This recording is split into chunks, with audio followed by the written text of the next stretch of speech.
bagaimana mengerjakan sholat dan mengambil wudhu secara mazhabnya Imam Syafi'i. Ini justru Bapak, dari pertanyaan Bapak, inilah kita ngaji-ngaji ini nih.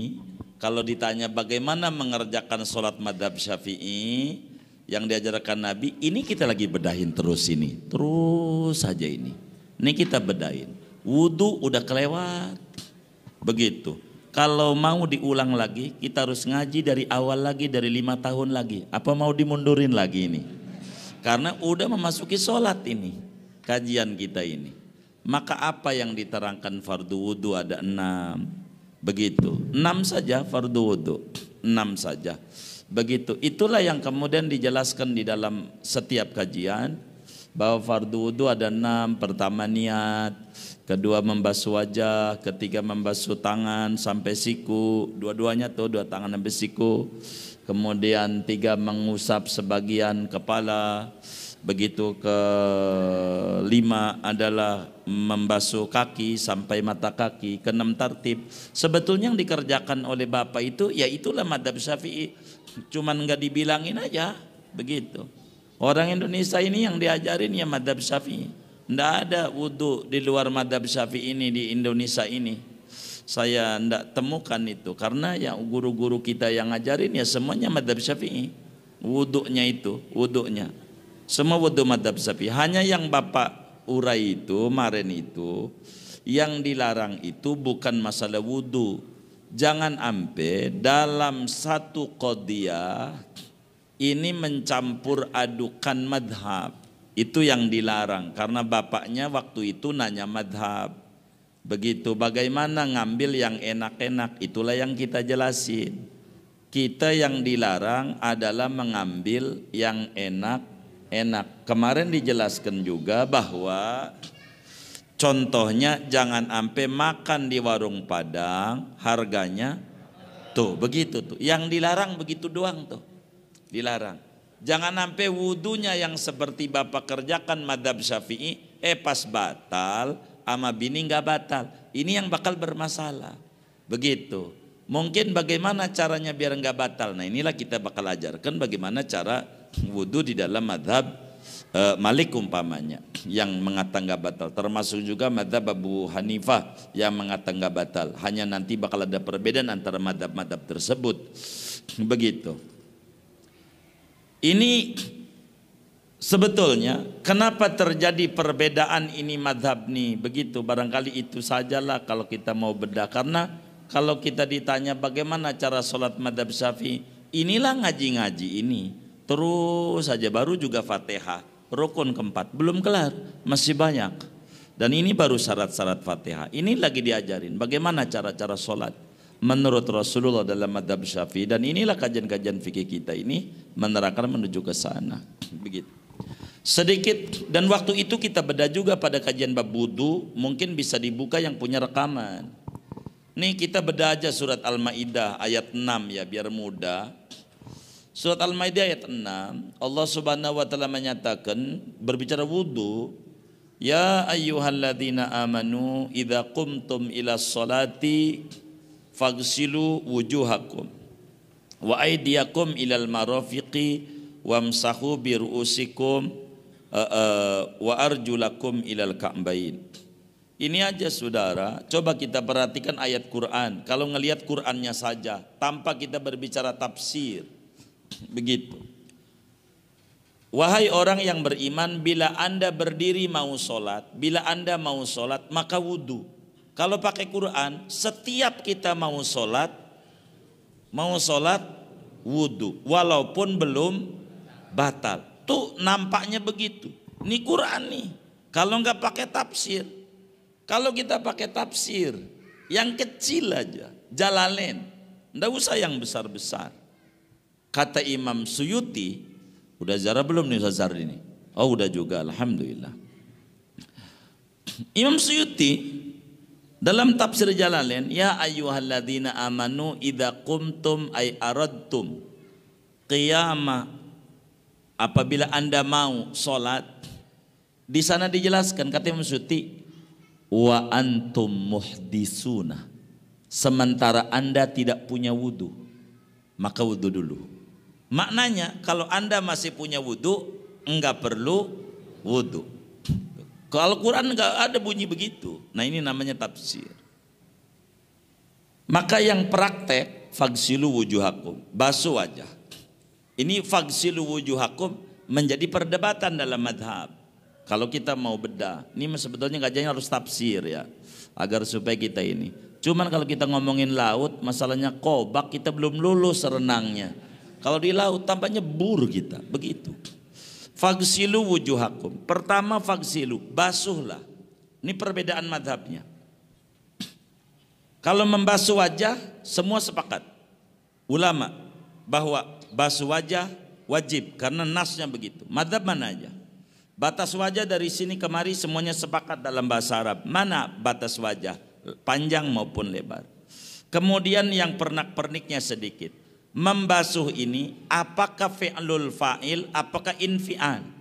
Membasuh ini apakah kudu kerjaan sendiri ataukah maknanya terbasuh?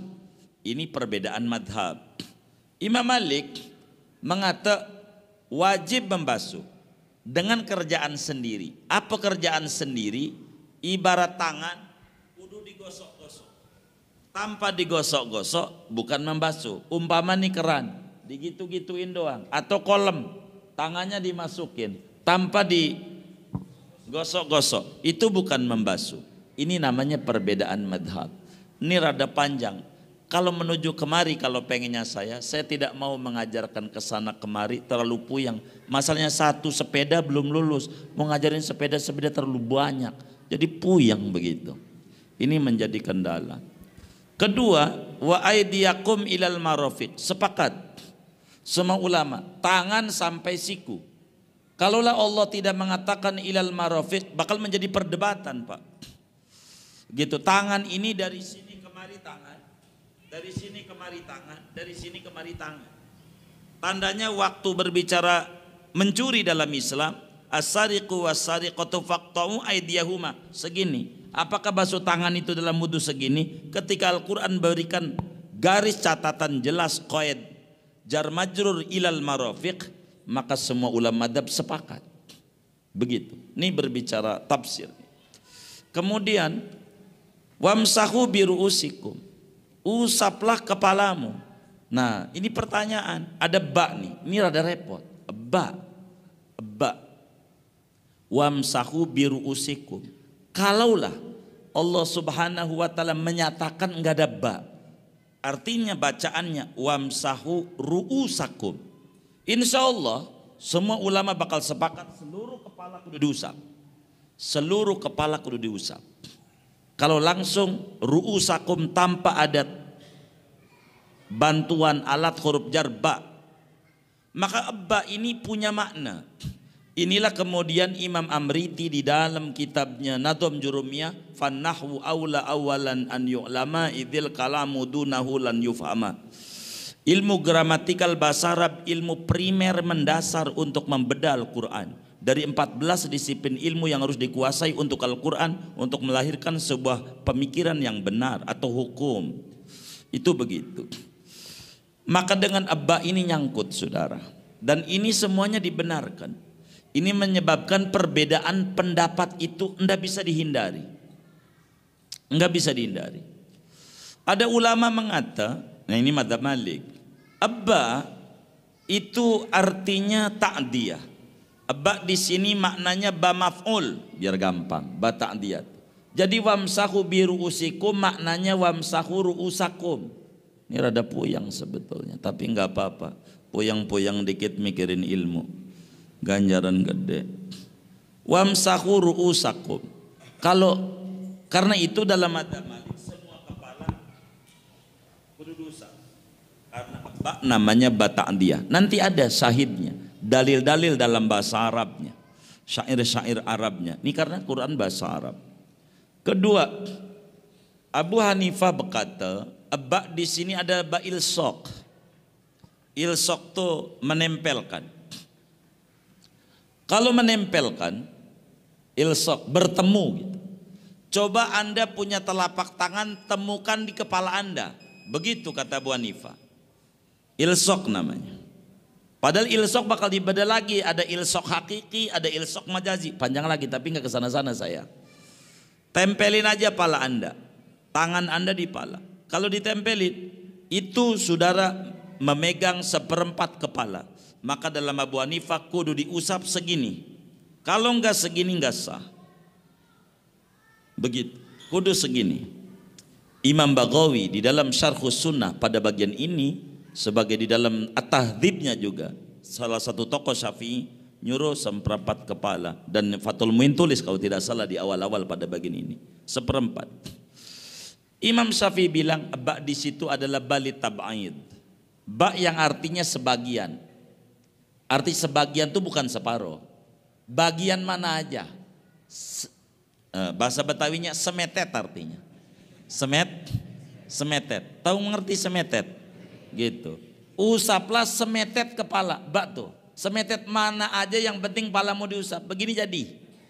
Ini semuanya punya dalil. Punya dalil. Semua dalam bahasa Arab. Ini yang menyebabkan enggak bisa dihindari perbedaan itu. Dan perbedaan ini adalah rahmat dari Allah. Bandingannya kalau sepakat bagaimana? Wah, kalau sepakat bisa jadi adab. Kalau jadi sepakat, nyulitin. Contoh sepatu Nike, kalaulah pabrik Nike itu sepakat semua bosnya bikin nomor 1 aja 40, nyulitin sama yang kaki nomor 20, yang kaki kayak model saya ini 41, 42 ini, nggak muat. Begitu. Maka mana yang cocok saja. Yang penting mereknya masih Nike. Madzhab mana aja. Jangan dibikin susah, kurang lebih begitu maksud kami. Jangan dibikin susah. Ini madhab, tapi nanti muqorohnah bainal madhahib, nanti sesudah lulus madhab Syafi'i ini bisalah kita mengaji Al-Jazairi punya Fiqh ala Madhahibil Arba'ah, atau kita ngaji daripada Bidayatul Mujtahid. Begitu kita bisa bedah, atau kita ngaji Mizan Al-Kubra untuk perbandingan madhab. Tapi kita nggak usah berbicara perbandingan dulu. Ini madhab Syafi'i ini masih lolos. Lolos apa lulus ya? Iya, tulisannya sama, lam waw sin masalahnya. Tinggal bacanya doang ini. Begitu, bisa lulus, bisa lolos. Maka jangan terlalu Bapak puyengin, kira-kira begitu. Jalanin aja apa yang ada, sebab ini zaman, hadza zamanul amal, la zamanul jidal, begitu. Ini zaman, ini waktunya praktek. Nah, kalau kita membedah, perut kita lapar, nanya sama KFC. Ini saya mau tanya dulu, berasnya dari Cianjur apa dari mana? Rojo Lele, Pandanwangi, ini nanamnya berapa bulan, airnya berapa? Kelamaan, perut udah perih. Maka waktunya kita makan. Dan Fathul Muin ini ngomongin makan, bukan ngomongin nanam. Kalau ngomongin nanam tuh tadi itu panjang. Ini loh, ini sumbernya dari sini, sumbernya dari sini. Ini kiai tidak sekata-katanya. Sebablah kitab Fathul Muin ini ada sebagian saudara kita memprotes. Kata mereka, ad-dinu ma qala Allah wa ma qala Rasulullah. Agama ini kudu qala Allah Quran, qala Rasulullah hadis. Ini apa Fathul Muin enggak ada qala Allah qala Allah. Ini namanya udah waktunya makan. Enggak ditulis, udah waktunya makan. Urusan Fathul Muin yang mengurai tentang nanamnya bagaimana prosesnya. Jadi kita orang ini anak kecil yang diajak jalan-jalan ke Ragunan oleh bapaknya, karena memang liburan yang rada murahan Ragunan. Dufan mahalan ya. Oh iya, Ragunan. Maka ketika bapaknya lewat kandang macan, si bapak lari. Maka si anak kecil kalau pengen selamat lari. Itu cakep. Kenapa anak kecil lari? Ikut baba. Udah cukup. Ikut baba. Kenapa baba lari? Baba punya dalil. Kenapa dia lari? Dia punya dalil panjang.